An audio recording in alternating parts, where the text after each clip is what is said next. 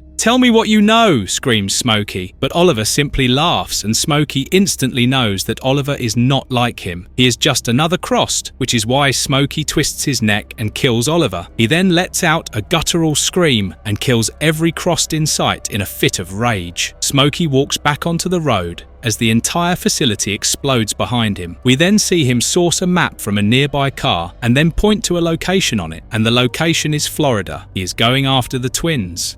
Crossed Badlands number 33 to number 36 breakdown. We now catch up with Amanda back at Camp M. After the death of Montana, Amanda is the one who gathers food for the three of them. During this time, they all have changed their identities again. Amanda is now a princess warrior from space, while Killweather has turned into Dr. Candy. Kong too has revealed his true identity. He is Dr. Kong, who previously was conducting an anthropological experiment. And because Amanda is responsible for getting them food, she is currently spying on a couple that is making love while waiting for the perfect opportunity to ambush them. We learn that her overall mental state has been deteriorating since Montana's death. However, before she can attack the couple, she has to go into hiding because a religious group of the Crossed is approaching the house. Amanda hides in the crawl space of the house while witnessing the couple getting ambushed. This group of the Crossed is different because they are led by the Pope and his disciples, and they are all celibate. She concludes that they punish anyone who tries to indulge in debauchery when she watches them cut off the fingers, tongue, and eventually the hands from a man who tried to rape the woman. The Pope then wakes up the woman, and all of them proceed to rip her to shreds. Amanda realizes that all of them have cut off their manhoods to be a part of the group. Turns out, this group of the Crossed enjoys killing and dismembering anyone who tries to indulge in sex. Amanda has been motionless in the crawl space for 3 days and has survived on 3 roaches. However, this isolation has forced her mental state to deteriorate further and has started reminding her of her abuser, Harold Lorry. She remembers how she was captured and tortured by him, and he had managed to kill 3 of her friends. But Amanda was brave. She had managed to survive the assault and escape while losing her hand in the process. But now that Amanda has been isolated for so long, she says that maybe only her body escaped, but her mind is still there. She then reminds herself that she is a princess warrior from another planet and tells us about the pattern she has learned about the Crossed over the past 3 days. After killing the survivors, the Crossed go into some sort of stupor for days. Then suddenly, out of nowhere, one of them will wake up and begin the chaos again. The Pope will then jump into action, punish the ones who started the chaos, and the entire group will then go on the hunt for another survivor. But that is when all hell breaks loose for Amanda as she watches the Crossed drag in her friend, Dr. Kong. And when the Pope asks for volunteers to mutilate Kong, Dr. Candy steps up. He has been turned into the Crossed. This breaks Amanda, and her illusion is stripped away. There is no Dr. Candy, no Dr. Kong, and no princess from another planet. It's just Amanda in the crawl space, alone, and she has no choice but to wait there until the Crossed go away. Amanda is being haunted by the memories of her past and the Crossed in her sleep when she suddenly wakes up and realizes that she might have been making too much noise due to her nightmares. She panics and fears that the Crossed might have heard her, but then realizes she heard them leave 6 days ago. We see that Amanda is going crazier with each second that she spends in the crawl space because she still believes Dr. Kong is alive, despite his body being covered in maggots. She then remembers how the Crossed killed Dr. Candy and left a few days later when they had reportedly found another group of survivors. They never returned to mutilate or torture Dr. Kong, and Amanda believes this is because Dr. Kong is doing a great job of pretending to be dead. Because of this delusion, Amanda has been constantly forcing herself to go out and save Dr. Kong, but she is unable to do so out of sheer fear. She kills and eats a rat in the crawl space as she once again fails to go and rescue Dr. Kong, whose mouth by now is full of maggots. We then see a survivor running through the streets who then enters the house where Amanda is hiding. He is being chased by the same religious group of the Crossed, and he watches them kill one of his friends outside the window. He decides to hide in the basement, but when he discovers Dr. Kong's body, he realizes that it has not been mutilated yet. it, which means that the Crossed will return for him. This is the reason why he has to do the deed himself and then hide, and that is exactly what happens. A few Crossed nuns peek into the basement looking for any attached cocks, but realize they have all been mutilated, and so they walk away. They get killed by the Pope for their perverse nature, while simultaneously on the inside, Amanda kills the lone survivor by dropping a brick on his head. She then runs to find her friend, Dr. Kong, but when she realizes that he has been dead for days, it dawns on her that she just killed the survivor, and that is when her mental state reaches its breaking point and Amanda starts hallucinating. She starts seeing Harold Lorre everywhere, or as she likes to call him, Mr. Lorre. The hallucination asks Amanda to mutilate and cut up the survivor to make him look like a victim, but she simply runs away from him. Suddenly, the survivor's radio sparks up and Amanda speaks to the other person on the other side. The survivor's name was Vic, and his friends believe Amanda when she says that the Crossed killed him. Mr. Lorre, meanwhile, has been blaming Amanda for everything, and when the friends promise to rescue Amanda when it's safe, Mr. Lorre says what Amanda had been dreading all this while. I told you so. Mr. Lorre was right all along. She will now have to stage the murder and make it look like Vic was attacked by the Crossed. She sheds a few tears, screams at Mr. Lorre to shut up, and then gets the job done. She crushes his skull and then crushes his collarbone. Once she is done, she cuts off his junk and tosses it in the corner. In the morning, Vic's friends arrive to save Amanda, and they don't suspect a thing. The friends consist of Tammy, John and Mike, and the two guys have been angry at this group of the Crossed for a while now. They have lost two of their friends to them now, and they want revenge. Despite all of his shortcomings, one thing Mr. Lorre was good at was surviving, and he survived by staying hidden, not by fighting for revenge. Amanda tries to reason with them, but they all want revenge, and so they decide to leave without Amanda. Realizing that if she is alone in the house, she will be haunted by Mr. Lorre, Amanda forces herself to join the three of them. When Amanda goes back to the basement to get her belongings, the hallucination of Mr. Lorre begins to mess with her mind. He tells her that Mr. Candy knows what Amanda did, and once the three of them are eventually turned into the Crossed, they will know what she did. Realizing that she has nowhere to go and will have to prevent her murder from being discovered, Amanda joins the three friends. When they rest at night, John is the one keeping watch, and once Tammy and Mike have slept,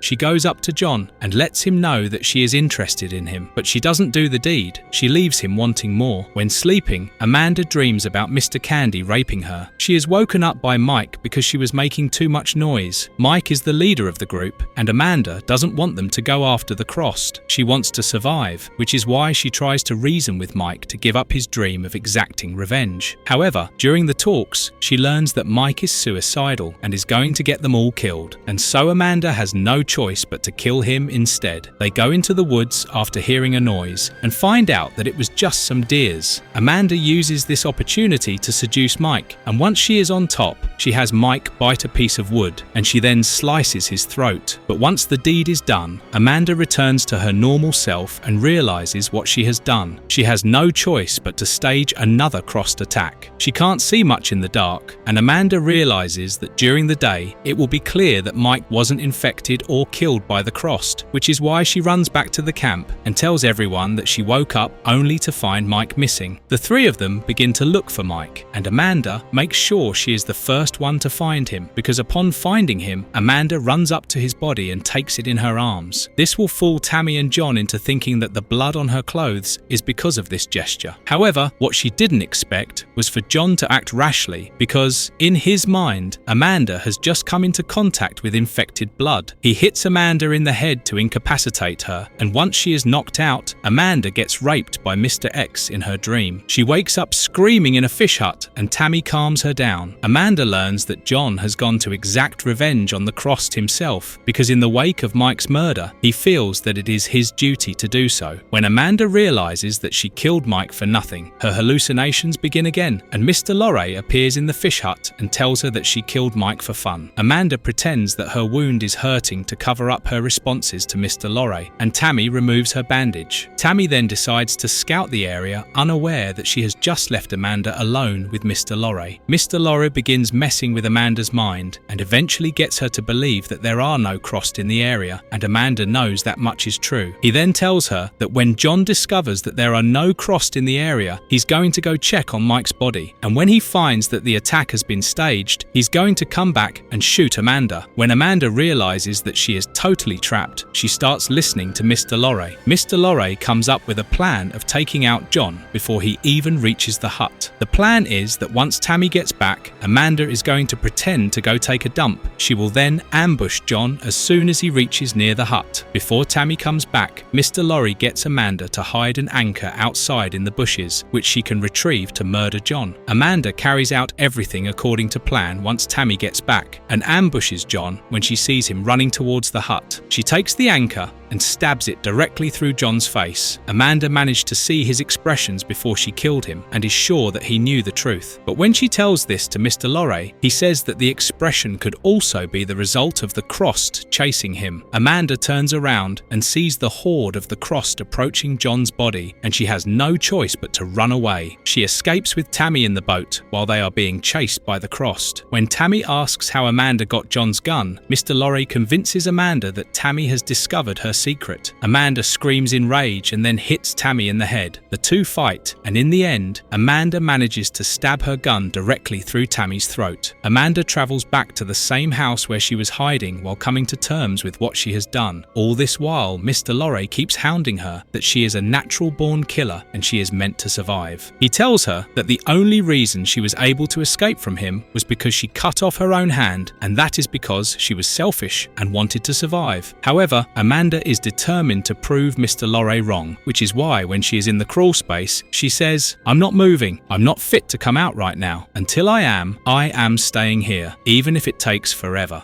Crossed Badlands number 37 to number 39, No Lesson Learned. This story introduces us to two unlikely associates that have been brought together by their pursuit for their own choice of death. A hardcore biker named Errol and a scooter riding hippie named Frank. Both of them are heading to San Diego, and Errol ensures to kill any of the Crossed that manage to get in his way. Frank tells Errol that he is going to San Diego to indulge in the best drug ever developed by his dealer. The only catch is that it kills you, but that is exactly how Frank wants to end his life. Errol, on the other hand, wants revenge. He wants to kill Zeke the Geek, the leader of a rival biker gang that wiped Errol's entire squad the day it all started. However, their happy duo soon becomes a trio when they come across a pregnant Mexican woman running for her life. Errol ends up killing the Crossed that was chasing her, and Frank ends up giving her a ride. The woman's name is Elena, and she is being chased by a drug lord who is the child's father. She too is going west because there is a safe place for her there. Trouble, however, soon finds them when they come across a town full of survivors, led by a priest. The priest tries to act nice initially and offers them residence and food. However, once he starts calling them sinners, Frank and Errol's ears perk up, but before they can do anything, they faint. The priest had drugged the food. When Errol wakes up, he is being held captive, and when he asks for Frank, they take him to the roof and show him where Frank is. Frank has been tied to a street pole in the shape of a cross, just like Jesus, and attached to the pole are several speakers. The priest tells Errol that the speakers will begin broadcasting loudly in order to attract the Crossed. This is their way of keeping themselves safe by using other people as bait. The priest goes on to tell Errol that they have oiled the pole, which means it will take the Crossed at least 20 or 30 minutes to get to the bait. And when the bait has been finally turned, that is when the survivors began shooting the Crossed. Errol, being Errol, curses at the priest, which gets him thrown into the dungeons. However, Elena doesn't like the priest's ways, which is why she ends up freeing Errol. Elena hands him a knife and begs him not to kill anyone else, but Errol, being Errol, slaughters anyone that stands in his way. When the two of them realize the music has begun, Errol quickly ambushes the priest and then plays music at the church instead to attract the Crossed. Elena, Errol and the priest are currently on the roof when they hear all of the survivors get slaughtered by the Crossed down below. After the massacre, a few of the survivors have prevailed, but they are quickly killed by Errol. He and Eleanor then go rescue Frank, and once he comes to his senses, Frank asks about the priest and what happened to him. He then finds out that Errol has covered the priest in bombs and tied him to the same pole. The music is already blasting off, but Errol has been kind because he has given the priest the detonator to his bombs. He has a chance chance to do a good deed before his death by killing off as many of the Crossed as he can. The two of them then drive off into the sunset, but quickly realize by evening that they are being followed by a Mercedes. Elena is sure that this is her gangster husband, which is why Errol takes aim and fires off a shot at its windshield. The bullet sadly bounces off due to the bulletproof glass, but this gives Frank the idea to shoot the tires instead. The car spins out, and Errol rides off with Elena to save her. Frank soon follows, and Elena tries to convince Errol that revenge usually does not give one the satisfaction that he or she has been promised. And wouldn't you know, Errol just has an opportunity to test this theory out. He spots Ruffalo, a traitor's bike, and then wears a helmet as he goes off to face him. Due to the helmet, Ruffalo is unable to make out whether Errol is crossed or not, which gives Errol more than enough time to smash his head using a sledgehammer. He gets back on his bike but refuses to let Elena ride along with him because he just tested her theory out, and revenge does indeed taste sweet to him. It gives Errol the satisfaction he is looking for. A day or two later, they arrive in San Diego, and all three of them first go to retrieve Frank's drug. However, once they find it, Errol quickly takes it and hands it to Elena. He tells Frank that he can have it once they have killed Zeke, because even though Errol might seem like the toughest guy in the world, he knows that he can fail, and if the Crossed get to him before he can kill Zeke, he wants Frank to use his gun to shoot Zeke in the head. After all, he just saw Frank take out the Mercedes' wheel from around 500 feet away. They find Zeke, who is now one of the Crossed, at the bar he used to frequent when he was a human. But before the three of them can execute the plan, Frank panics and decides to tell them the truth. He tells his wife and child were because of him. He was high on drugs when he started having a bad trip, which caused him to freak out and lash out at his family. This forced his wife and kid to leave the house, and that is when they were caught, tortured, and killed by the Crossed. Frank feels that they should know this because, well, they are friends now. Errol scoffs and tells Frank that he too was in the bathroom masturbating while his gang was getting slaughtered outside. All I'm trying to say is, hippie, it ain't about fault, and it surely isn't about friends. It is about putting things right. The three of them shake hands, and then Errol walks off armed with a knife to kill Zeke. But that is when everything goes wrong, because when Frank turns around to get his gun, he sees that it is being wielded by Elena's drug-dealing husband. But before he can shoot Elena, Errol steps in and takes a bullet. He then rips out the man's throat using his bare teeth, but by that time, it is already too late. The Crossed have heard them, and they are on their way here. Elena helps Errol get to safety as he coughs blood when both of them realize that Frank ditched them. Errol calls Frank a coward and then takes the drug from Elena and decides to take it himself. He tells Elena to use Frank's scooter to continue west, and she says goodbye by kissing Errol on the forehead. When she leaves, she sees that Frank is hiding in a truck nearby, and she ends up calling him a coward herself. Errol takes the drug and has the best high of his life. Well, that is, until he overdoses and his heart stops beating. Errol falls face first onto the road. Frank watches in horror as the Crossed rip Errol's body to shreds right in front of him. He sits beside Errol's remains while smoking a doobie and wondering what life is all about. And that is when it clicks to him. It is about putting things right. Frank puts out the doobie in the middle of his forehead, picks up the knife wielded by Errol, finds Zeke, and then stabs him to death. Although a valiant effort, Frank is still surrounded by the Crossed, which is why he soon gets picked apart. He too dies in vain, and so does Elena, because the safe place she was headed to was an island owned by her family. But they had turned by the time she reached them, and she watched in horror as her own brother cannibalized her baby.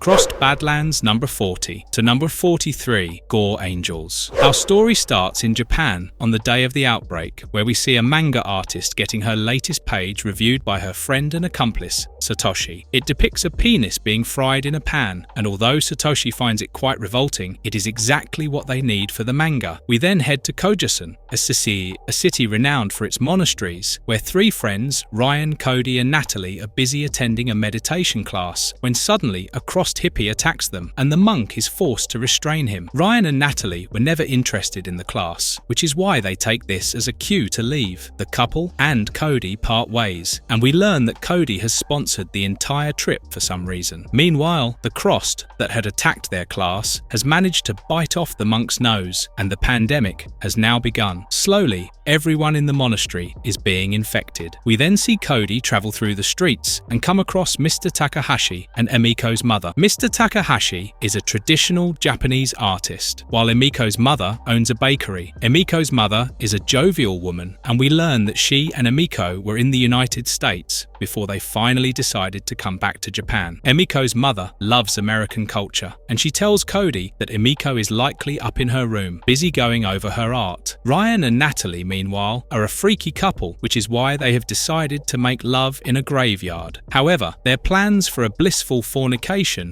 soon come to an end when they are ambushed by a crossed monk. The two of them run for their lives as they watch that almost the entire monastery has been turned into the crossed, and the charge is being led by the hippie that started it all. Emiko is busy talking to Satoshi, and we learn that she is developing a manga named Gore Angels, which follows the crusades of a group of girls that torture and kill rapists. Emiko is publishing the manga under Satoshi's name because nobody would accept or publish it if it was produced by a girl. The last page of the manga shows the girls feeding the rapist his own penis that we first saw was being cooked in a pan. Ryan and Natalie, meanwhile, are still running through the woods, and they come across a British couple who manage to lend Natalie a pair of pants. Ryan and Natalie try to warn them, but the couple thinks that the two kids are on drugs. Soon, the British couple is ambushed by a group of crossed monks, and in his dying moments, the man simply screams what Ryan had told him: psychopathic pervert monks. The crossed hippie, meanwhile, is on a journey of his own. He has carved out a hole in his forehead where his third eye should be, only for it to be violated by one of the monks. Ryan and Natalie try to get hold of Cody, but he simply ignores their calls. Ryan and Natalie decide to find Cody on foot when they come across a group of ninjas that have also been turned into the crossed, and Ryan screams, "Psychopathic pervert ninja monks." By now, Cody has met Emiko in her mother's bakery, and she has taken him upstairs, where Cody can't help but go through Emiko's horrifying art. Turns out, Cody knows Emiko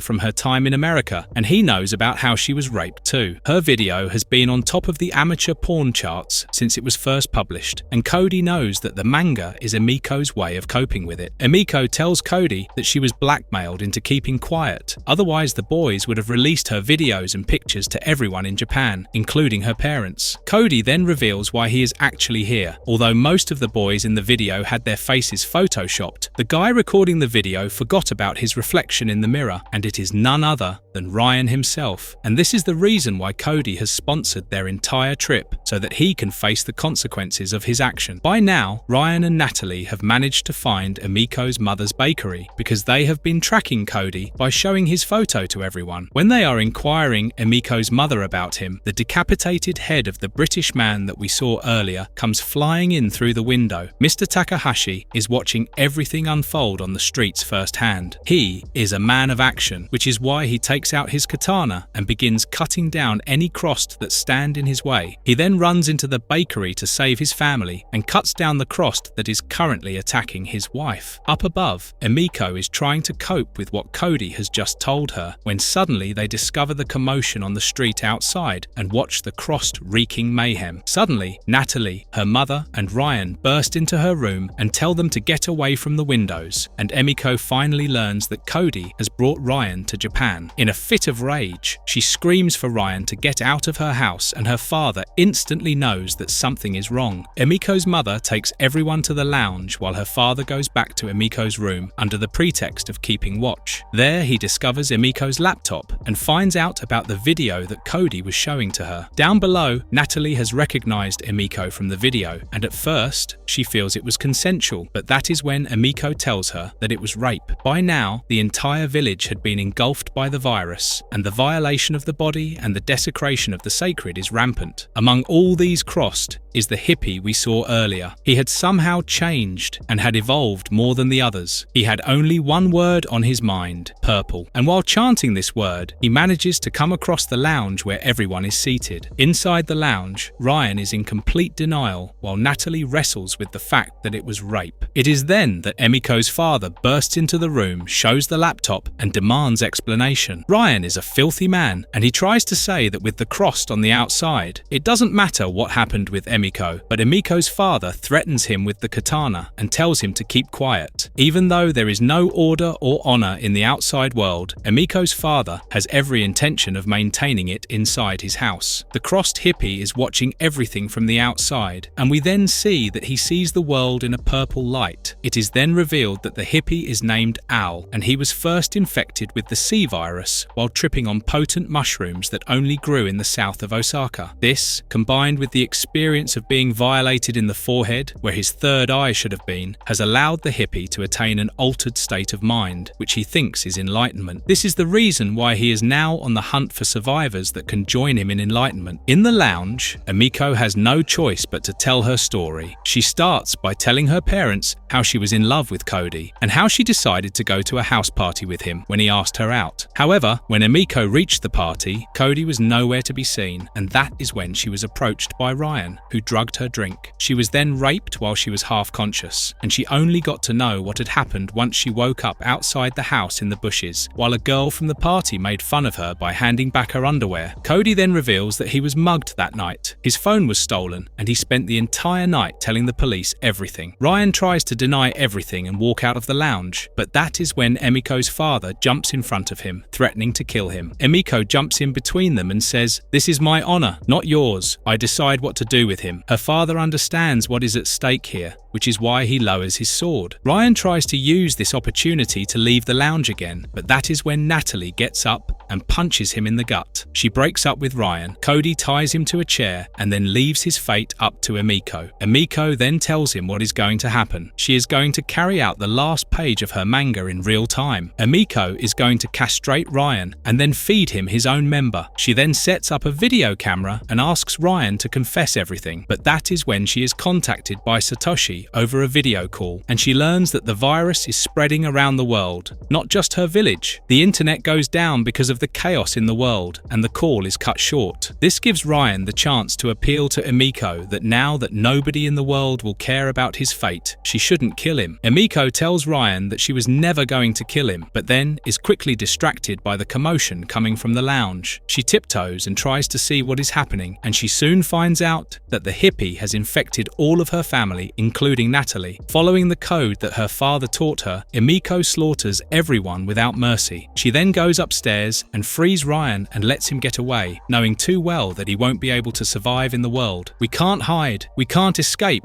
The best we can do is to say no. These are Emiko's last words to the world before she performs the sacred ritual of seppuku.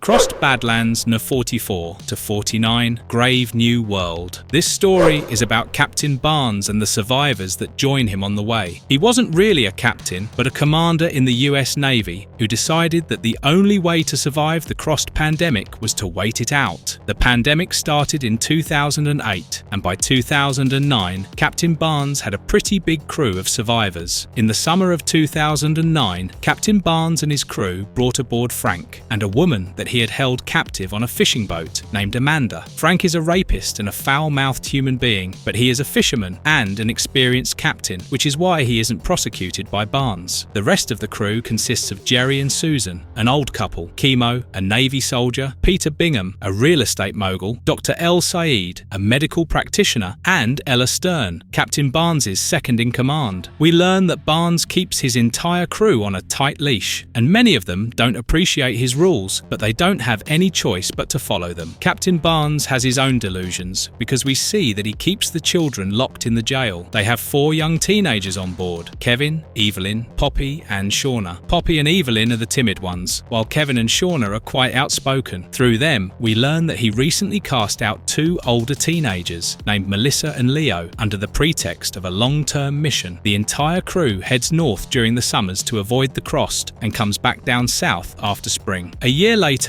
Captain Barnes has decided that they will head to an island where they can spend the rest of their days isolated from the crossed. The island they've chosen is Garden Key, 70 miles southwest of Key West, Florida, and currently it is only inhabited by Mateo and his grandsons, Ernesto and Domingo. Mateo is bringing them up with good values, but is also raising them up to be highly religious. We then learn that Melissa and Leo were sent out to find a dredging boat that was loaded with topsoil, and after a year of searching, they have finally found what they were looking for. Leo gets Melissa to try and see that the captain assigned them to this mission simply to get them killed, and he did this because Melissa loved Leo, but Barnes wanted her all to himself. But turns out Melissa has been indoctrinated into the ways of the captain, which is why she stabs an axe into Leo's head and kills him for acting sinful and for speaking up against the captain. Back on the boat, Barnes has issued a new doctrine, and many of them aren't happy about it. It includes rules that the women will be shared among the men, even if they are already married. We see Captain Barnes is slowly turning into a megalomaniac that believes himself to be the next prophet. We then see that Captain Barnes used to be the warden of Norfolk, and almost all of his crew, including the doctor, the Navy soldier, and his right hand were once his prisoners. By the summer of 2011, they all had reached the Mississippi River in New Orleans. The plan is to get the dredging boat with topsoil out of the city and then to Garden Key. To do this, they will use Frank to captain the dredging board, while Peter will set explosives throughout the city to distract the Crossed. Back in Garden Key, we see Mateo is also starting to lose his mind. He pretends that he can converse with God in front of his grandsons. The next night, Captain Barnes and his crew execute the plan, and Peter sets off his explosives one by one. Each explosive draws the Crossed away from the river, while the captain takes the boat up the river. However, they fail to notice that they have been spotted by a Crossed who is a pirate. It is also revealed that Captain Barnes had given Frank the permission to rape Melissa once he boarded the dredging boat. Captain Barnes manages to rendezvous with Frank, but soon they are attacked by the Crossed pirates. During the battle, the captain and his boat need to take charge and draw the Crossed away so that the dredging boat can escape. However, during this entire ordeal, Jerry's wife, Susan, gets infected, and the pressure of this makes Jerry kill himself. The dredging boat manages to escape, but during this entire chaos, it also ends up hitting the captain's boat. We then catch up with the captain and his crew 2 years later. The survivors have managed to reach the island of Garden Key and have also established a self-sustaining society. Although on the surface, everything seems to be happy, on the inside, Captain Barnes has now unleashed the entire extent of his madness. Through a flashback, we learn that during the scuffle 2 years ago, Captain Barnes sacrificed himself and led the Crossed away so that the dredging boat and the rest of the crew could escape. However, he managed to survive by walking through fire and forcing the Crossed following him to burn themselves. He managed to survive the entire ordeal with horrific scars all over his body. Ernesto Domingo and Mateo have been incorporated into their new society, but neither of them are happy about it. We learn that Domingo ditched the group and ran away a few days ago, and this has created a lot of tension and a feel of dissension among the survivors. The captain, meanwhile, has been living a life of luxury and delusion, where he believes that he is the next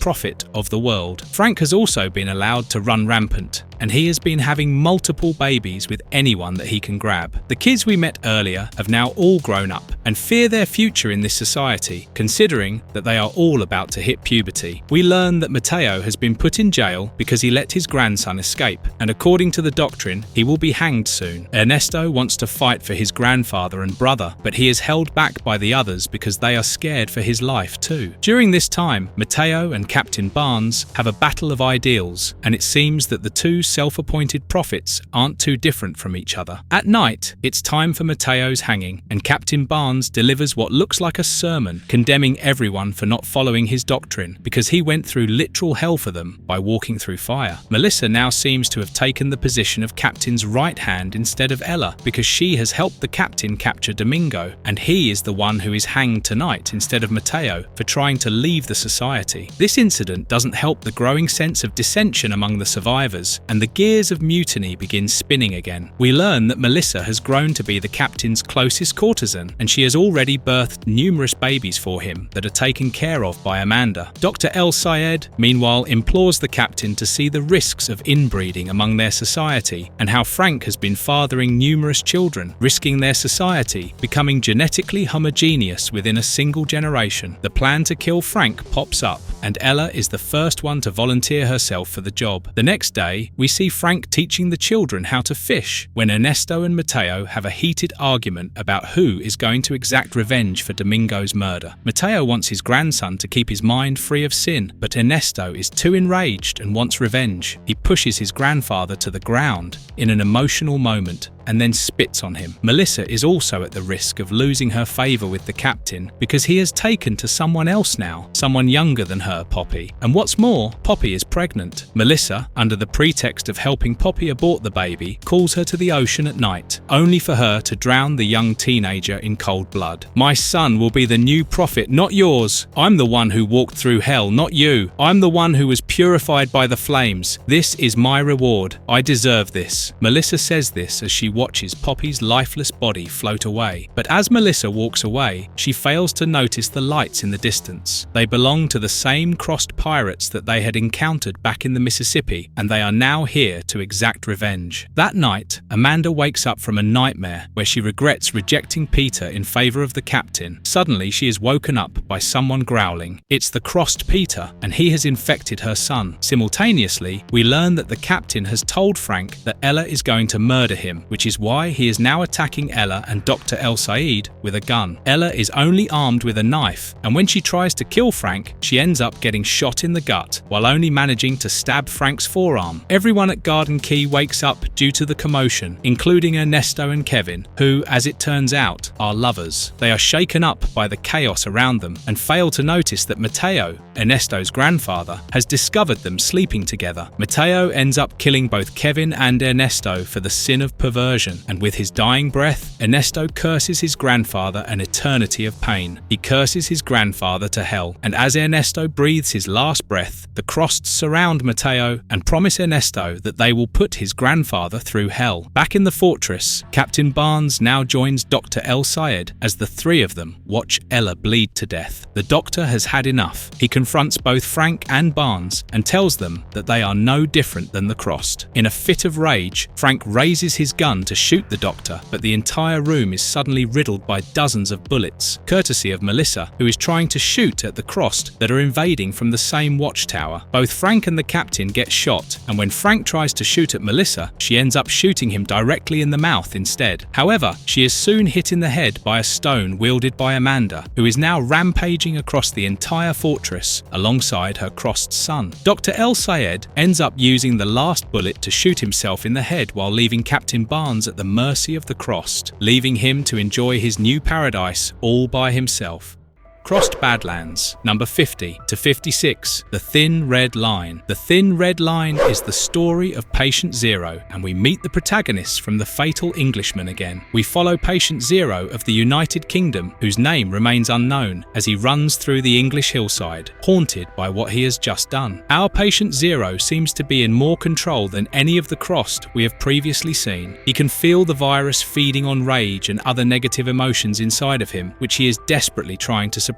He sheds tears as he realizes, while coming back to his senses, that he has just killed his family. And during this moment of torment, he slips and stumbles down the hillside. Once he crashes onto the road, he gets hit by a police car. We then catch up with Harry, Paddy Jock and Taff. The four of them are in quite good shape and are currently appointed as the bodyguards of the English Prime Minister, Gordon Brown. As usual, Harry is the leader, and he is excellent at his job, which is made harder by the bumbling imbecile that is the Prime Minister's right hand, Alistair. We then momentarily catch up with a navigator and pilot from the RAF named Jackie and Tom. Tom is the older and grounded one among them, while Jackie is the hot-headed young pilot who gets grounded because of her recent flight. Tom was warning her about this because he knows Jackie likes to push the jet to its limit, but their seniors usually don't like such a display. That night when Harry is off his duty, Alistair tries to intimidate him using his position. You see, in the morning, Harry found a recording device on one of the Prime Minister's contacts that Alistair was supposed to check, and Alistair isn't happy that Harry showed him up in front of the Prime Minister. Alistair is a bumbling fool, and Harry doesn't even have to raise a finger to prove that to him. Harry then meets up with the boys for a beer and tells them all that they are limited to 2 because they are on standby. Harry's good friend John Duff is currently guarding the Prime Minister, and they might be needed in case of an emergency. We then head to the President's car, where Alistair is informing him about the recent development. Turns out the outbreak has already begun, and the 2 police officers that crashed into our Patient Zero, along with the entire town where he was kept, have gone missing. When a team was sent to check on them, they only found 2 officers in the entire town. One was comatose, while the other was dead. The two paramedics that attended to patient 0 from a nearby town also ended up killing themselves on the way back. Someone clever put 2 and 2 together and had patient 0 rushed to a quarantine facility in a nuclear bunker nearby. Alistair ends up convincing the Prime Minister to go to the same bunker, which is the best one they have in case of a national emergency. Neither the Prime Minister nor John Duff is keen on this, but they have no choice but to prioritise the Prime Minister's safety. When the Prime Minister arrives at the bunker, he is greeted by the resident doctor, Anushka Chopra, who seems baffled by his arrival. John Duff isn't happy about this decision and tells Alistair that he wants the record to show the same. He then sends an emergency call to Harry, and when he turns around towards the Prime Minister, all hell breaks loose. He sees patient 0 sprinting through the facility directly at the Prime Minister, which forces him to order one of his men to take him down. A huge man from his team manages to knock out patient 0, but during this, he gets patient 0's blood splattered on his face. An hour or so later, Harry ends up at the facility, only to discover that John Duff and the Prime Minister are nowhere to be seen, and Dr. Anushka Chopra is acting rather strange. It is difficult for Dr. Chopra to explain everything simply using her words, which is why she takes them deep into the facility to show them what happened. John Duff and his entire crew have been turned, and they have managed to slaughter 2 of Dr. Chopra's assistants. Thankfully, any door in the facility can be sealed off, which is how Dr. Chopra managed to quarantine them in this section. What's peculiar is that they don't have the signature cross rashes on their face. Dr. Chopra tells him about the infected people's tenacity for violence and perversion, and then takes them to see the Prime Minister. Harry is pissed at Alistair for bringing the Prime Minister here, and this time he is vocal about it. Harry is brought up to speed on everything they know about the infection, and then the Prime Minister asks for his advice. Alistair hates that the Prime Minister is asking for Harry's advice, despite him being his right-hand man, but the Prime Minister has no choice. He can't wait to convene with the generals and then wait another day for them to have an official meeting, only for them to tell him what Harry can already deduce right here and right now. Harry hesitates at first, but then when the Prime Minister puts it like that, he says, "Declare a state of emergency. Use the army to quarantine the region. Meanwhile, we call in a helicopter, and until it arrives, we keep you sealed in the command centre, 1 floor below this one, and I phone the CO at Sterling Lines and have him send a full squadron here to protect you." The Prime Minister fears that this will create panic among the public and decides to only proceed with the plan of calling in the helicopter for now. Harry then accompanies Dr. Chopra to see patient 0 and realises that the man doesn't remember a thing about himself. As Harry stares at patient 0, we get an insight into how the patient is feeling. He feels sorry about everything, regrets his past actions, gets glimpses of violence, and a strong feeling that if he panics, screams, or indulges in such emotions, then all hell will break loose. Dr. Chopra has analysed every fluid from the patient's body and has found nothing. There is nothing in the blood, nothing in his DNA, and nothing in his tissues. Harry tries to interrogate the man, but can't get anything fruitful out of him. However, something peculiar happens when the man asks Harry's name. He tells Harry that he knows Harry has killed men. Strangely, he tells Harry that he can smell everyone Harry has killed. He can smell their screams coming off of him. On the way back, Harry has a brief confrontation with Alistair, and he lets him know how pissed he is. He knows that Alistair quarantined the Prime Minister here because, in fact, he was only scared for his own safety and not the Prime Minister's. Harry knows that he falsely paraphrased Dr. Chopra when John Duff tried to confirm with him if the patient was suitably restrained and quarantined. For a moment, it looks like Harry is about to lose his patience with Alistair when suddenly they are interrupted by Taff. Harry's team informs him that there is no helicopter coming because it was shot down by a rogue tornado, likely piloted by an infected pilot. And that is when things go from bad to worse. Because the Prime Minister failed to declare a state of emergency and control the situation, the media, specifically the Sky Network, has managed to get hold of the missing townspeople story. And not only that, they have managed to find the people and have sent a helicopter to broadcast everything live to the entire nation. Everybody in the UK watches in horror as the infected people kill and rape anyone in sight and then fling themselves off of a cliffside. Next, we catch up with Tom and Jackie as Jackie sulks beside her jet that she won't be able to fly anymore when they are told by their fellow pilot, Ollie, about the rogue tornado piloted by an infected pilot. Jackie doesn't believe him at first, but then soon has to change her view when she watches that same tornado deliberately crash into the airfield. Ollie dies in the crash, and while escaping, Tom and Jackie see a trailer truck crash into a nearby fire truck. They then watch in horror as the entire base is swarmed by the infected. Back at the bunker, Harry and his team watch as the Prime Minister desperately tries to establish some sort of control. The Prime Minister is informed about the tornado crashing into the nearby RAF base, and he then tells everyone that all of the authorities believe that this was a coordinated attack. The Prime Minister then asks for Dr. Chopra's opinion, and she says that if this is indeed a coordinated attack, it is a damn strange way of doing so. There is no way of controlling this infection for now, and it renders most of its victims half-conscious, half-suicidal and half-homicidal. Who would want to invade and capture such a country? And if simple obliteration is the mission, then it could have been easily carried out by any of the existing compounds that can kill in an instant. Not to mention that an attack like this poses the risk of the infection turning on itself and infecting the host as well. The Prime Minister has greenlit the emergency measures put in place in case of an apocalyptic scenario, and Harry then goes and decides to have another chat with Patient Zero. He gets nothing useful out of the patient. He simply learns that he might have hurt someone he loved and fears from indulging in his negative emotions. Back at the RAF base, a specialized team of commandos barges in and finds Tom and Jackie to be the only survivors. Thankfully, luck is still on their side because the team of commandos is looking for a navigator and a pilot, and so they rescue Tom and Jackie. They all escape while obliterating any of the Crossed that stand in their way. Back at the base, as Harry walks out of Patient Zero's chamber, he comes across a disheveled Dr. Chopra sitting on the floor. Turns out she has identified that the infection is spreading through a virus, which has now reached its maturity. She has been studying the samples gathered from John Duff and his team, and posits that till now the virus was trying to find its purpose, which is why initially they came across various symptoms ranging from murderous rage to the instinct of self-harm, simple catatonia, or even death. But now that the virus has manifested and matured, it leads to nothing but pure rage. And when Harry asks, how fast can the matured virus infect them now? Dr. Chopra simply snaps her fingers. Harry then walks up to John Duff and his team to check out the physical alteration Dr. Chopra mentioned, and he sees the signature cross rash on John's face. Over the next few hours, the forces that Harry requested to protect the Prime Minister arrive at the base. They learn that the infection is spreading around the world. Blackouts have been reported in almost every country, and according to reports, infection in each country that they are in contact with can be traced back to a single patient. They all discuss ways to cope with this situation, and during this, the conversation with Patient Zero comes up. A heated confrontation ensues between Harry and Alistair again, because the latter wants Harry to go and interrogate Patient Zero by torturing him, something Harry is totally against. They are then informed that there was a nuclear airburst above the airspace of Delhi, and we also learn that Patient Zero is hiding things from Harry, mainly his feelings. Images of violence and rage have been manifesting in his mind randomly. Somehow, he can visualize and see brutal moments and incidents from human history. He doesn't speak about this because he is afraid that if he indulges in these visions and talks about them, whatever is trying to talk to him and take over him will finally succeed. We then go back to catch up with Tom and Jackie. Their vehicle has crashed and almost every commando that was escorting has been killed. Their leader is gravely injured, which is why he hands them a map to their final destination, along with a TACB communication device that they can use to contact a retrieval team. They are told to use the call sign Tango 6. Tom and Jackie run away while leaving the commando armed with nothing but a pistol. Jackie didn't want to leave him, but she was forced to do so at gunpoint by the commando. Back at the base, there is another problem at hand. The Prime Minister has just talked with Vladimir Putin, and he has learned that an entire fleet of Tu-95 bombers flown by infected pilots is headed for the eastern coast of North America. Putin has asked the Prime Minister to shoot the fleet down before it reaches America and has promised not to retaliate once it is done.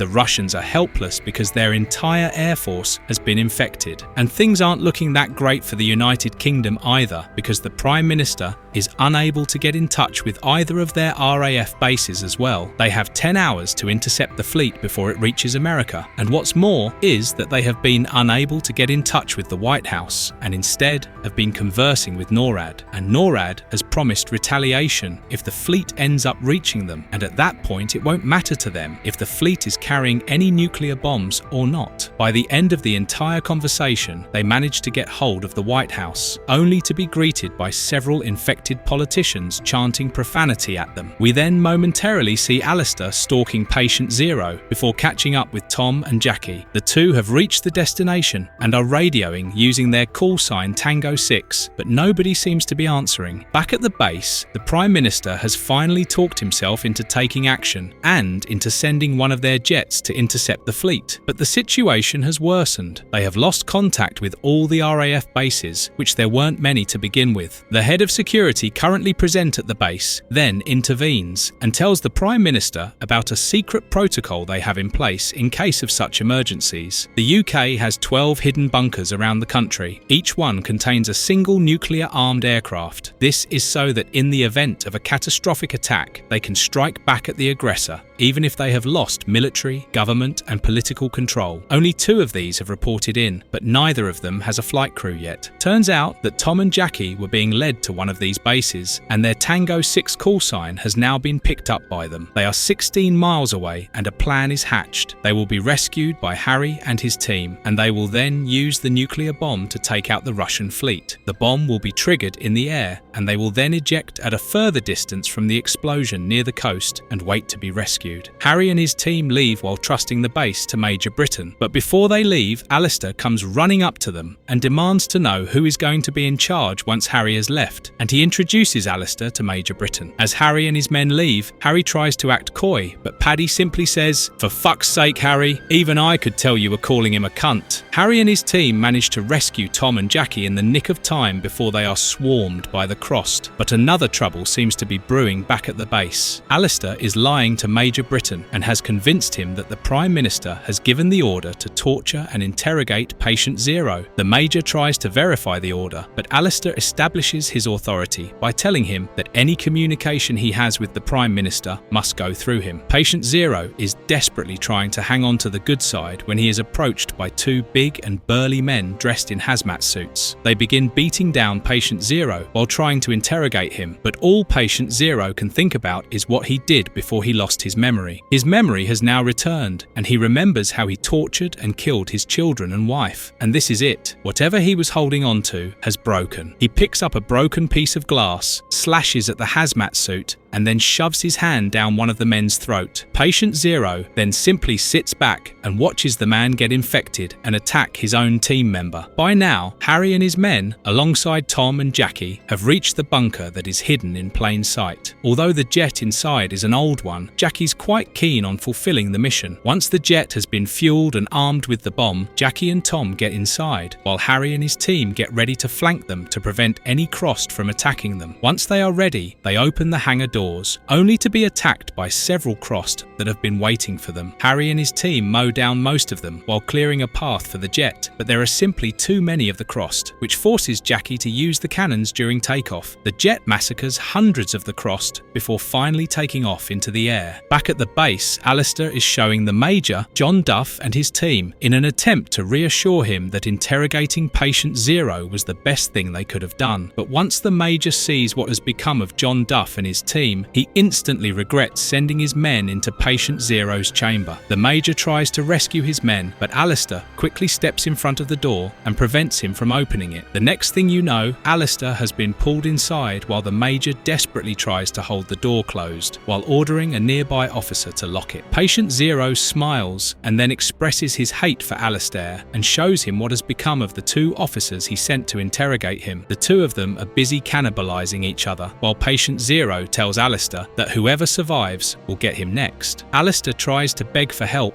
when he watches both the infected men succumb to their injuries, but Patient Zero has something else in mind for Alistair now. He will himself take care of him. Patient Zero stabs a dozen scalpels in his manhood and then proceeds to violate Alistair. Tom and Jackie, meanwhile, have reached their intended destination and their worst fears have come true. The entire fleet of Tu-95 bombers is being piloted by the Crossed, and what's more is that each of the bombers is armed to the teeth with nuclear weapons. Tom sets the atomic bomb to airburst at 8,000 feet, but that is when their luck runs out. Jackie informs him that the jet is losing fuel, and before Tom can troubleshoot this problem, the engine stops working. Tom desperately tries to find a way to rescue them, but Jackie simply accepts her fate. Tom accepts his fate too, but before they die, he says, "Jackie, you do know, don't you, from the moment we met?" Back on the ground, Harry and his men have managed to escape unharmed, but that is when Harry gets them to stop the car. He tells them that all nuclear facilities across the country have been ordered to shut down. What's more is that the Prime Minister will be sealed off in his bunker by midday, and so their services are no longer needed, which is why he orders his men to leave and go look after their loved ones. He then tells them that they will rendezvous at the cottage in the Brecons in 10 days' time. Harry then goes back to the base for a final time and informs the President that the mission was successful and implores him not to forget about Tom and Jackie's sacrifice for the country. As Harry leaves, the Prime Minister offers to escort him out, and while leaving, he hands him a paper with the location to a secret bunker that should only be used as a last resort. It is a small token of thanks for everything Harry has done for the Prime Minister. It is midday and the bunker is about to be sealed off, which is why the two of them shake hands and Harry walks outside. But as the bunker seals, Harry watches the Prime Minister get ambushed by a crossed Dr. Chopra. This is it. Harry can't do anything but simply contain this mess. He orders the Major to ignore any and every order that comes out of the bunker. Harry then goes and shoots John Duff and his entire team in the head. Next, it's Patient Zero's turn. Harry walks into the room and sees a completely turned Patient Zero, and before he can utter a single word, Harry shoots him in the head.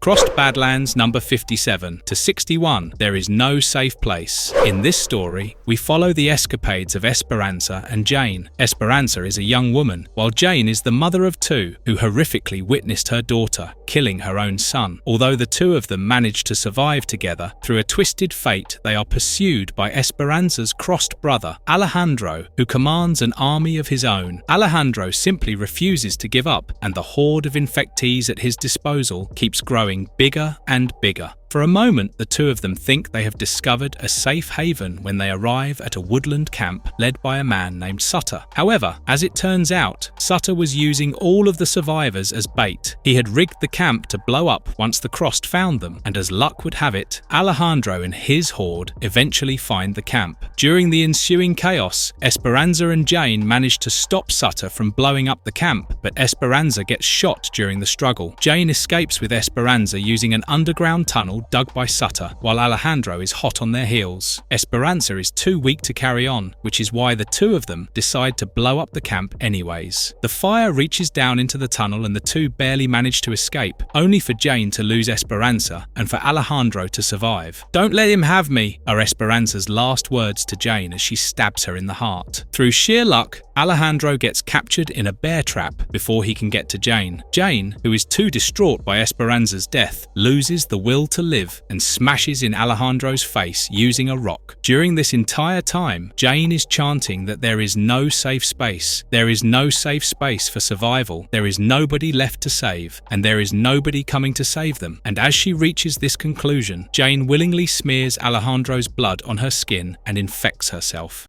Crossed Badlands number 62 to 70, More Than You Want to Know. Here we follow the story of Gavin Edward Land during the days before the Crossed outbreak. Edwin is a former police detective and a distraught father who is looking to exact revenge on all the people that were involved in the rape and murder of his family. As he works his way through the list of people and kills them off one by one, the Crossed outbreak begins. He is in San Diego, accompanied by a young woman named Haley, looking for the last man on his list, Wentz, and when he finds him, things aren't as they seem. Wentz is a changed man, and he not only apologizes to Gavin, but also asks for his help to save people while putting his vendetta on hold for a week. Through a twist of fate, Wentz and his entire crew are attacked by the Crossed, and only Gavin, Haley, and Wentz survive, forcing them to band together. As they travel through the city, they are joined by the army, who are sweeping the streets trying to fight the Crossed. The three of them join the battle and fight valiantly until an explosion separates them and Gavin loses sight of Haley. He is forced to band together with Wentz in order to search for her. The two of them have a heated confrontation when Gavin demands to know what Wentz did with his wife. Wentz is now a religious man, and so he confesses everything, and Gavin ends up cutting his nose and beating him near death. They continue searching for Haley, and during their time together, they rescue a lot of people. Wentz also reveals that when Gavin stopped responding to his letters, he knew that his life was in danger, which is why he did not kill his wife and son, but instead stashed them away for insurance. They are on an island, and if Gavin helps Wentz survive, he can take him to them. For a moment, things look bad when they come across a Crossed girl that looks exactly like Haley, but upon a closer look, turns out she is simply wearing her clothes. Gavin and Wentz commandeer a tank and manage to cut the line of survivors to the cruise ship the army has procured to save everyone, and that is where they find Haley. Turns out, she was saved by a soldier named Justin, who gave his life in order to save her. Because of Gavin's haste, the cruise ship ends up surviving, even though they encounter a fleet of Navy warships commandeered by the Crossed. Wentz gives the coordinates to the island where Gavin's wife and child are held, and then Gavin proceeds with his promise of killing Wentz. During his dying moments, Wentz reveals his true nature. Finding God was just an act, and even though he is dying, he tells Gavin that he has won because he will die with the memory of raping his entire family and murdering his daughter. Gavin kills Wentz mercilessly, and then we learn that he sees his daughter in Haley. They reach the island and find out that the Crossed had reached here as well, but because Wentz had poisoned the heroin supply suspecting the same, all of them are dead. There are hundreds of Crossed dead bodies on the island and millions of flies swarming them. Gavin and Haley have to wear protective gear simply to avoid the infected flies, and though Haley tries to stop Gavin from going further, he refuses. Gavin walks to his death through the deadly infected flies in a last-ditch attempt to unite with his family.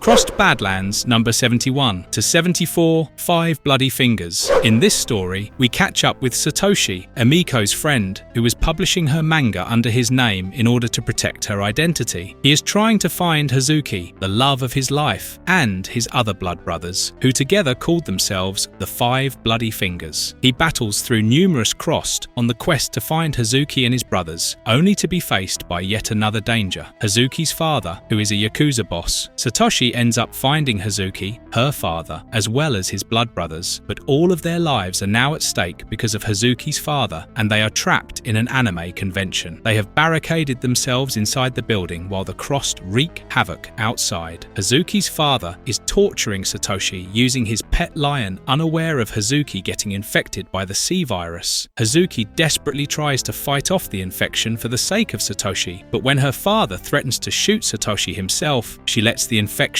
take over her. Hazuki threatens to kill her father, and in this moment, even his pet lion leaves his side and stands by Hazuki. The Crossed Hazuki tells her father that she and mother had always hated him for his cruelty. The revelation of this, and the fact that he has lost his entire family, forces Hazuki's father to shoot himself in the head. In an ironic turn of events, Hazuki then feeds her father's body to his pet lion. Satoshi and the others then manage to restrain Hazuki and tie her to a pole. They put a bag on her head, but she keeps spewing ghastly tales, and so they gag her after pretending to give her some water. Hazuki chewed through her gag within less than an hour, but never spoke a word again. She didn't even order the pet lion to attack them, and so neither of them decided to gag her again, mainly because nobody wanted to go near her. They survived for 2 days inside the convention building on nothing but food from the vending machine. On the second day, they are fed up with being holed up inside the building, and that is when Satoshi realizes that Hazuki Hazuki could have called to the Crossed and alerted them of their presence, but she never did so. And that is when Hazuki reveals that she still believes them to be friends. Even though she has turned and has been infected, she still loves the four of them. They were all she ever had as a kid. They all discuss things and come to the conclusion that the Crossed are eventually going to take over the world, which is why Satoshi argues that there is no choice but to renew their blood oath, but this time with Hazuki's blood. He eventually manages to convince everyone, and once turned into the Crossed, they all fight the other infected, alongside Hazuki's pet lion.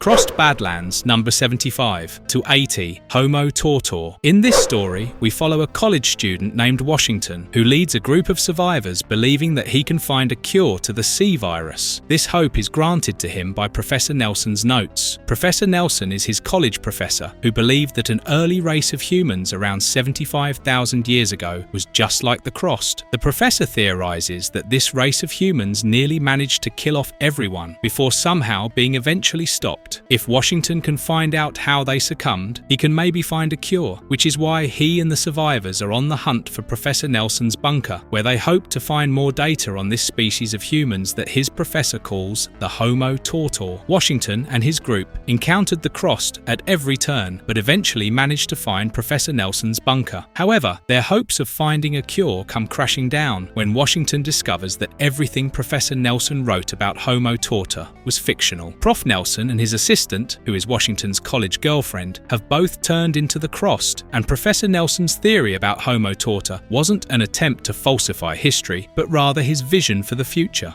Crossed Badlands, 81 to 86, The Lesser of Two Evils. This is a story about a group of survivors stranded on top of a collapsed overpass. They are currently safe from the Crossed around them and are soon joined by two more survivors, Olivia and Morgan. The two of them seem a bit cuckoo in the head because they believe to have survived the Crossed thanks to their Bible, Surviving D-Day, which is the best-selling zombie apocalypse survival guide. Morgan and Olivia soon begin manipulating the survivors and manage to convince more than half of them to go down the overpass to collect supplies because their Bible says so. While most of them are gone, Russ uses this opportunity to push Richard off of the overpass to his death. Russ is a ruthless man who killed his wife and left his stepchildren to get infected by the Crossed. Sarah and Craig are the only ones who don't trust Morgan and Olivia, and while Craig is down below searching for supplies, Olivia manipulates Sarah into believing that the two of them are trustworthy and instead throws Russ under the bus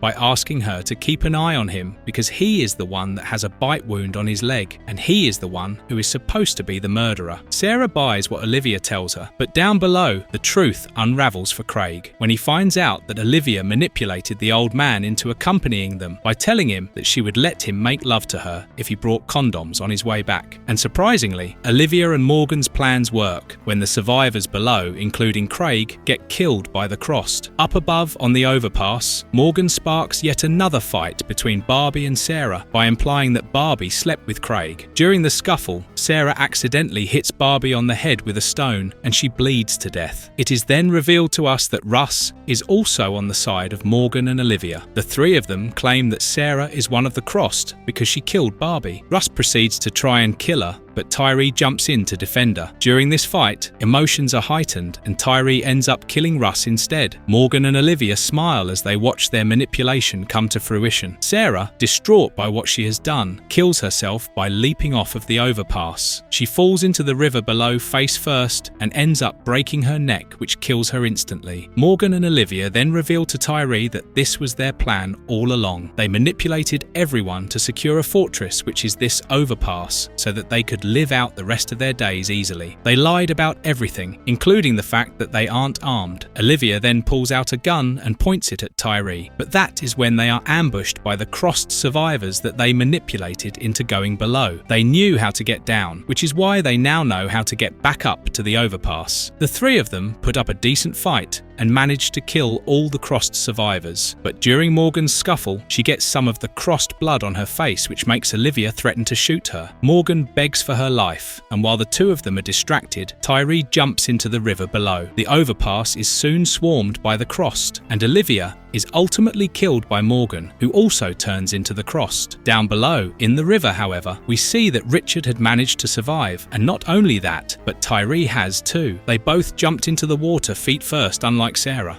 Crossed Badlands number 87 to 90, Shrink. This story follows two brothers, Jack and Clancy. Jack, the older one, is a psychologist and a straight-A student, while Clancy has been a bully ever since he was a kid, or that is how Jack likes to paint it. On the day of the outbreak, Jack was preparing for a trip with his close friend Tiffany when suddenly Clancy barges in and tells them about the Crossed outbreak going around the suburbs. Clancy then asks Jack for a favour. The bully brother ends up willingly infecting himself with the C virus and tells Jack to lock him in the basement so that his brother can psychoanalyze him and learn something useful about the C virus and how it can be defeated. Jack does as he is asked, but everything goes down the drain when he catches Tiffany masturbating for the Crossed Clancy. Jack is beyond angry and he ends up calling Tiffany a slut. She punches him, spits in his face, and then decides to leave the house, only to discover that they are surrounded by the Crossed who have just spotted her. They begin pounding on their barricaded door, and Tiffany assures Jack that they will come up with an escape plan if they just work together. Underneath it all, we see a flashback of Jack's graduation day when he finally got a call from his little brother Clancy, and it is revealed to us that Jack is nothing but a desperate, selfish human being that only thinks for himself, because that day, Clancy calls him out for it when Jack pretends to be worried for him. This flashback is juxtaposed against what is happening right now. Jack is offering to sacrifice himself to create a distraction so that Tiffany can run away without being ambushed by the Crossed. Tiffany is moved, and she thanks him and tells him that if she wasn't sexually repulsed by him, she would have kissed him. Jack then goes to say goodbye to Clancy while Tiffany waits upstairs. Jack wishes Clancy goodbye, says he loves him, and then thanks him for not mentioning their secret to Tiffany. And that is when Clancy reveals that he has simply been waiting for the right time, and this is the right time. He then begins screaming about how Jack would sexually abuse his little brother as a kid, how he would use his fingers, which would explain his obsession and psychological connection with fingers. Tiffany is repulsed at this revelation. She can't believe that Jack let Clancy destroy his life instead of admitting the truth. Jack has a manic episode when Tiffany refuses to listen to him and refuses to let him near her. In a fit of rage, Jack kicks her out of the house while Clancy maniacally laughs downstairs. Tiffany gets attacked by the Crossed, and Jack simply closes the door. He then simply goes into the basement and sits beside his brother. The two sit in silence until Clancy says, "Heh, wanna fuck? Sure." Crossed Badlands number 91 and 92, Anti-Crossed. This is a story about 5 survivors, which includes 4 men and 1 woman who is an author. The woman named Lega and the 4 men have barricaded themselves inside a comic book store. Everybody struggles with boredom, and eventually, as they grow tired of staying inside the comic book store, soon it is revealed that the 4 men had captured Lega as a hostage during the outbreak. They are all comic book nerds, and since taking Lega hostage, they have been methodically raping her at gunpoint. As the days passed, they all became so bored that they offered Lega a deal. The deal was that if Lega wrote them a comic book called The Anti-Crossed to raise their morale, they would start treating her nicely, and she would also be given other privileges. Leia reluctantly agrees and writes a comic that fulfills all the men's fantasies. But things change when 2 survivors stumble upon the comic book store, Patrick and Butch, a gay couple. The boys threaten to shoot Lega if she says anything, but things don't go too well when Patrick, who is a huge fan of Lega, says that he would love to read her latest issue. Lega hesitantly hands him a private issue of the Anti-Crossed comic that hasn't been read by any of the guys. The comic depicts the comic store nerds as gays while being homophobic themselves, and they systematically get slaughtered by Anti-Crossed, while Lega gets saved by him. Lance, the comic book shop owner, holds everyone at gunpoint upon reading this comic, and Leia uses this opportunity to stab one of them in the neck and to make her escape. Patrick and Butch eventually manage to subdue Lance and then let Leia stab him to death using a staple gun. Leia then kills any of the remaining nerds and burns the store to the ground before leaving.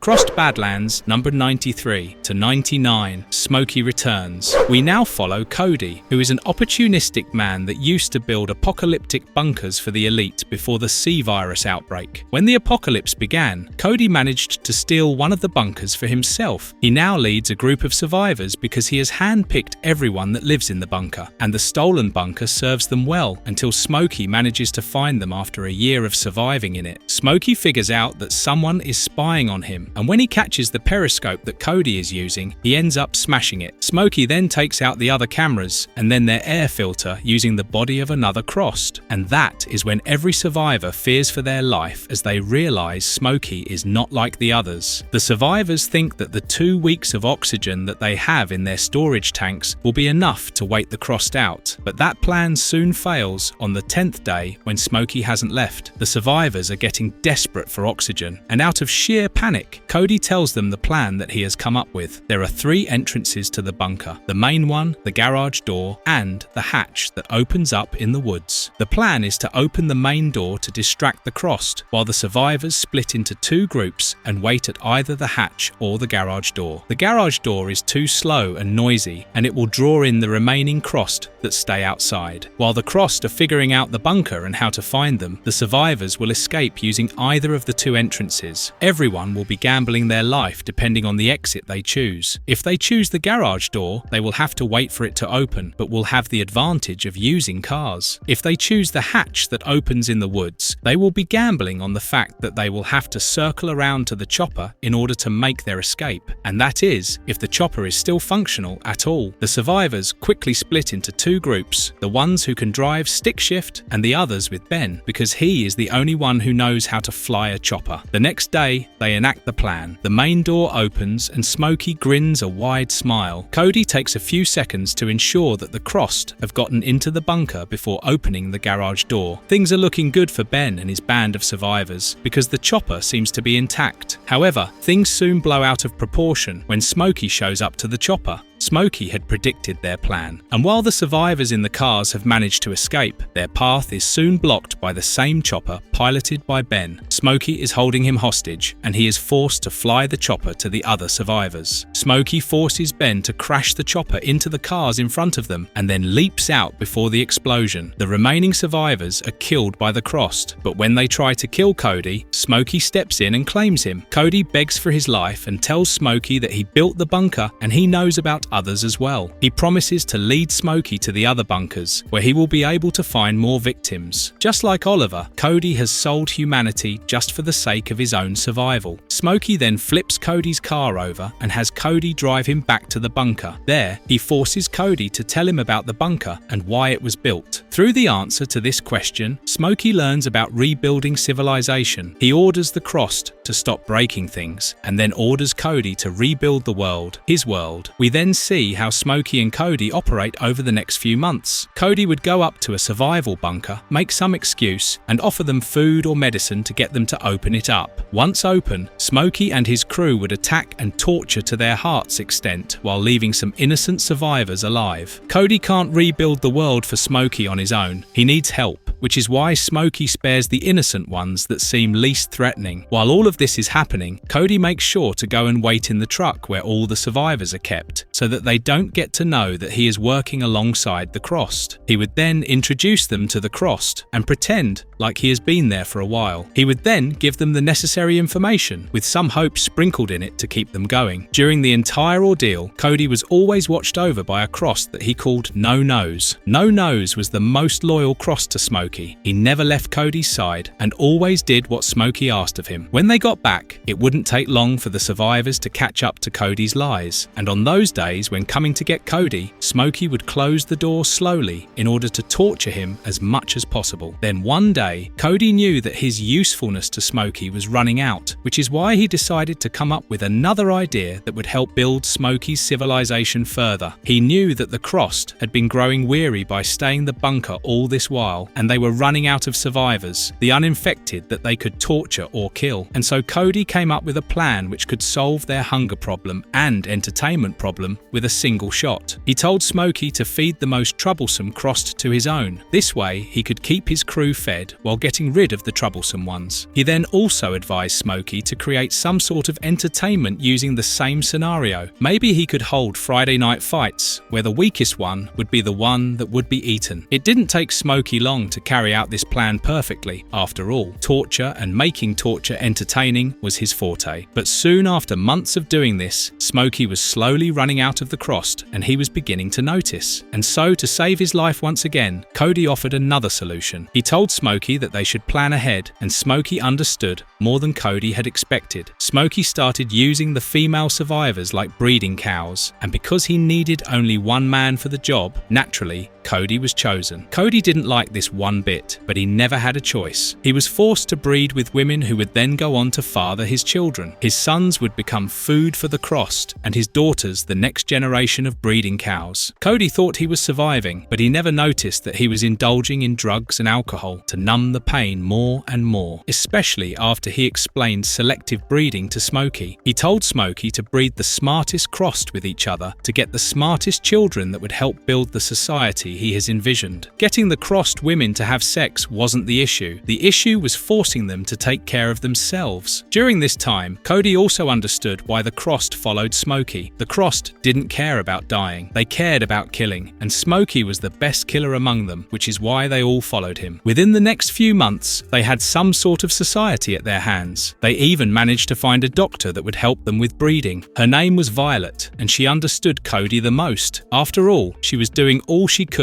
just like him to survive. The two ended up becoming friends, eventually lovers, and then mutual drug users. However, Smokey soon cut off Cody and restricted him to 1 bottle of alcohol per week after his first overdose. But then, when Cody saw the first sonogram of his baby, everything changed. His fatherly instincts kicked in, and Cody vowed to put an end to this. He started by telling Smokey that they need a real hospital. The bunker is no longer fit for them. He took Smokey outside and showed him the nearby town and told him that his vision is out there, not inside this bunker. Bunkers are used when the civilization is at risk, not when it is supposed to thrive. Things moved faster than he had expected. The Crossed cleaned the hospital, got the generators working, and even got the streets free of the cars and bodies. And that is when Cody saw another expression on Smokey's face, one he had never seen before on his face, let alone any of the Crossed. The expression of pride. Smokey was proud of what he was building. The Crossed now inhabited the few houses in the town that were equipped with solar panels. The town came to be known as Smokeyville, and then one night, he finally had the conversation with Violet. He told her that he has been reading, and the Crossed are just like humans. What they are doing, or what they are capable of doing, has at one point happened in human history, and so he plans to put an end to them, because otherwise, just like the humans, they will end up destroying everything eventually. The town was designed to attract the Crossed, and it wasn't a problem when a few of them came in, because Smokey would get them either on board or kill them off. But when entire groups of the Crossed swarmed the town, there were protocols in place for what was to be done. The innocent and the pregnant women were to be locked up, while Smokey took to the streets and killed everyone in sight until they started obeying him. When this happened next time, Cody and Violet executed their plan. They knew they would always be guarded by no-nos, but they also knew that the Crossed were nothing but their impulses, and so they used this against no-nos and lured him into their room by having sex as loudly as possible. Once no-nos barged inside, Cody stabbed him in the eye, and he and Violet fled to the hospital. The Crossed guards did not pay attention to them because they were regulars, and the two split ways to execute their plan. Cody was going to get the guns and the trucks ready, while Violet got the pregnant women out of their ward. Everything was going good. Cody slashed the two Crossed, guarding the guns, and then made his way back to Violet. Sadly, luck wasn't on his side, and Violet had been killed. No-Nose had ripped out her nose and eye, and was using them on his own face. No-Nose lunged at Cody, and he had no choice but to shoot him. This attracted all the Crossed, which forced him to switch to Plan B, which was killing everyone in the pregnancy ward. Cody still had a conscience, which is why he hesitated to do so, and this was enough time for him to get ambushed by the Crossed and eventually Smokey himself. Smokey tells Cody that he doesn't need him anymore, and then throws him out of a window. However, when Smokey turns around, the noise coming from the pregnancy ward catches his attention. The Crossed have reverted to their impulses, and they have begun cannibalizing and raping everyone in sight. Most of the uninfected pregnant women have either been killed or turned. In a fit of rage, Smokey kills everyone that defies his rules in the hospital, but when he gets to the streets, he realizes that everyone has rebelled and all hope of rebuilding the world has been lost again. He observes the chaos in the streets and realizes that he can't rebuild the world on his own. He can't do it alone. He will need someone like Cody, and he decides to continue his original quest of finding the twins. Smokey then spends the next few months traveling through the state of Louisiana until he comes across a battleship full of the uninfected. He gathers a group of the Crossed and attacks the ship. He and the Crossed make quick work of the crew, and Smokey then talks to the captain. We learn that the captain knows about Smokey from his attack on Cheyenne Mountain. Smokey then confirms the existence of other smart Crossed around the world, including the twins in Florida. When the captain jokes that it must be hard for Smokey to survive in a world where his species is doomed to kill itself off, Smokey kills the captain in a fit of rage. He then saves a couple of sailors that have still not been infected and orders them to sail the ship to Key West, Florida. A few days later, they reach their destination, and Smokey finds out that the rumors were true. The twins are not only real, but they are also smarter than Smokey. They can speak in full sentences, unlike Smokey, who speaks in broken sentences. Smokey quickly gets to the point and tells them that he wants to make smart babies, but the twins tell him that they've already tried it and it never works. They then show him their Crossed children and how they don't have their smartness. Smokey learns that the father was just another Crossed that wasn't smart, and insists that they have babies with him instead. The twins reluctantly agree, although they don't hold out much hope for the babies. 2 months later, Smokey has fulfilled his fantasy and has gotten them pregnant. Then 3 months later, he tells the twins that they have to move. They have been on the island for a year now, and it is quickly running out of resources. They will need a decent place with electricity and medical supplies so as to create a healthy environment for the babies. The twins aren't happy about it, and they demand the same luxurious life that they lead here on the island once they reach Smokey's preferred place. Smokey travels with this band of Crossed while protecting the twins every step of the way. When they reach Key Largo, Florida, Smokey frees the sailor he had been keeping captive and asks him to help find a suitable, sustainable spot to build his empire. The sailor tells Smokey that he needs to find a farm, preferably with a backup source of power, like solar panels or a windmill. The sailor now becomes Smokey's right-hand man,